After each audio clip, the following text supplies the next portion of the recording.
यतमान, व्यतिरेक, एकेंद्रिय और वशीकार। आनंद वचनामृतम 33वां खंड। साधना के क्रम में साधक को 4 स्तरों से गुजरना पड़ता है: यतमान, व्यतिरेक, एकेंद्रिय और वशीकार। एक श्लोक है: यच्छेदवांग मनसी प्राज्ञस्तद यच्छे ज्ञानात्मनि ज्ञानमात्मनि महति नियच्छेद तद यच्छेच्छानात्मनि। बुद्धिमान व्यष्टि पहले अपनी इंद्रियों को चित्त में मिलाता है, उसके बाद अपने चित्त को अहम में, अहम को महत में और तब महत को जीवात्मा में, अंत में जीवात्मा को परम चेतना में मिला देता है। यतमान, जो प्रथम स्तर है, में मानसिक वृत्तियां चित्त की ओर उन्मुख रहती हैं। यह अत्यंत कठिन स्तर है। कठिनाइयां भीतर से भी आती हैं और बाहर से भी। अनियंत्रित मानसिक वृत्तियों के द्वारा आंतरिक समस्याएं पैदा होती हैं, जिसमें मन पागल पशु की तरह दुर्व्यवहार करने लगता है। एक क्षण के नियंत्रण के बाद वह पुनः बदमाश घोड़े की तरह उधम मचाने लगता है। बाहरी बाधाएं संबंधित मित्रों और संबंधियों की तरफ से आता है, जो आध्यात्मिक साधक के विरुद्ध बाधाएं देना शुरू करता है। उन्हें भय होता है कि वह सन्यासी हो जाएगा और सांसारिक बंधनों को तोड़ लेगा। यह आंतरिक और बाहरी दबाव साधक के धैर्य और दृढ़ निष्ठा की परीक्षा करता है। दूसरा स्तर व्यतिरेक। इसमें वृत्तियां चित्त से अहम तत्व की ओर उन्मुख होती हैं। यह स्तर यतमान की अपेक्षा कुछ आसान है। वास्तव में कभी कभी यह हर्ष कारक भी होता है। हिनहिनाता घोड़ा थोड़ा सुस्त हो जाता है और इस सुस्ती के क्षणों में बंधी हुई मानसिक वृत्तियां चित्त से अहम तत्व की तरफ चलती हैं। इस अंतराल में साधक को आनंद की झलकियां भी मिल जाती हैं। आनंदाश्रु की बूंदें भी गालों पर टपक जाती हैं। इस काल में बाहरी बाधाओं का दबाव भी कुछ कम हो जाता है। संबंधी मित्र भी साधक की निष्ठा के साथ समझौता कर लेते हैं। तृतीय स्तर एकेंद्रिय में वृत्तियां अहम तत्व से महत तत्व की ओर चलती हैं। इस एकेंद्रिय नाम से ही समझा जाता है कि साधक ने किसी विशेष एक वृत्ति पर आधिपत्य कर लिया है, जो इसकी समानवर्ती दैवी शक्ति को भी प्रकट कर देती है। अकल्ट पावर, जिसे संस्कृत में विभूति या ऐश्वर्य कहते हैं, अति प्राकृतिक शक्ति है जो मानसाध्यात्मिक अभ्यास से प्राप्त होती है। ये 8 विभूतियां हैं: अनिमा, लघिमा, महिमा, प्राप्ति, ईशित्व, वशित्व, प्रकाम्य और अंतर्यामित्व।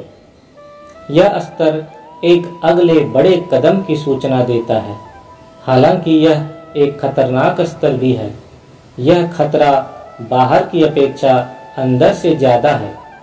साधक इन ऐश्वर्यों को पाकर मदमत्त भी हो सकता है और इसका दुरुपयोग भी कर सकता है, और साथ साथ बाहरी खतरा भी रहता है कि कोई उसे इसके दुरुपयोग के लिए उत्तेजित न करे। इन शक्तियों का दुरुपयोग आध्यात्मिक यात्रा में बाधा स्वरूप है, यहाँ तक कि अत्यंत पतन भी करा सकता है। किसी भी क्षेत्र में शक्ति का दुरुपयोग हानिकारक है। कालिक क्षेत्र में, टेम्पोरल स्फेयर में भी शक्ति के दुरुपयोग से पतन अवश्य संभावित है। शक्ति भ्रष्ट करती है और असीमित शक्ति असीमित रूप से भ्रष्ट करती है। साधना का चौथा और अंतिम स्तर है वशीकार, जहाँ सभी वृत्तियां संपूर्ण रूप से मूल परम सत्ता की ओर चल पड़ती हैं, अर्थात साधक अपने स्वभाव और स्वरूप में प्रतिष्ठित हो जाता है। जैसा कि वशीकार शब्द का अर्थ है नियंत्रण, तो सभी वृत्तियां संपूर्ण रूप से नियंत्रणाधीन हो जाती हैं। जैसे शमशान में मृत देह को छोड़ दिया जाता है, वैसे ही सांसारिक मित्र और संबंधी साधक को छोड़ देते हैं। साधक अस्थायी रूप में ब्रह्म में मिल जाता है। साधकों को इसी के लिए परम पुरुष से प्रार्थना करनी चाहिए, अन्य कुछ के लिए नहीं। साधक को कभी भी सांसारिक शक्ति की याचना परम पुरुष से नहीं करनी चाहिए। यदि परम पुरुष सर्वशक्तिमान हैं और सांसारिक शक्तियों को प्रदान कर सकते हैं, तब क्यों नहीं स्वयं परम पुरुष को मांगने की प्रार्थना की जाए।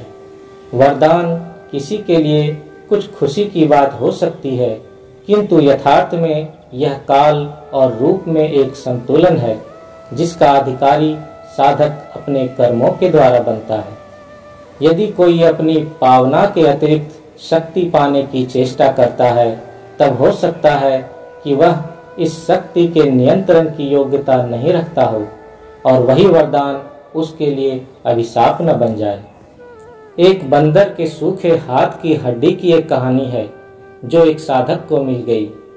सूखे हाथ में 3 इच्छाओं को पूरा करने की शक्ति थी। साधक ने सबसे पहले 50,000 रुपयों की मांग उस सूखे हाथ से की। कुछ एक क्षण में किसी ने दरवाजा खटखटाया और एक आदमी 50,000 रुपयों के साथ अंदर आया, किंतु यह रुपया एक बीमा कंपनी से आया था जो उसके पुत्र की आकस्मिक निधन के एवज में आया था। वह याचक, जो अपने को बड़ा चतुर समझता था, ने मांग रखी कि दूसरे वरदान में उसका पुत्र जीवित दशा में लाया जाए। कुछ एक क्षण में खटखटाहट के साथ कोई आया।